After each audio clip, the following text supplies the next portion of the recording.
দ্রুত নিয়োগের দাবিতে ফের সরব জেল পুলিশের চাকরি প্রত্যাশীরা। নিজস্ব প্রতিনিধি, আগরতলা, 17ই ডিসেম্বর।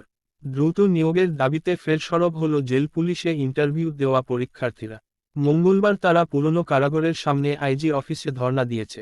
জেল পুলিশের মুখ্য কার্যালয়ের সামনে বিক্ষোভ দেখিয়েছেন চাকুরি প্রত্যাশিত যুবকরা। 2022 সালে ডিসেম্বর মাসে জেল পুলিশের নিয়োগের জন্য নোটিশ জারি করা হয়েছিল।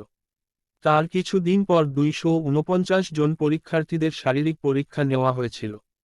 কিন্তু এখনো পর্যন্ত তাদের রিটেন ও মৌখিক পরীক্ষা নেওয়া হচ্ছে না।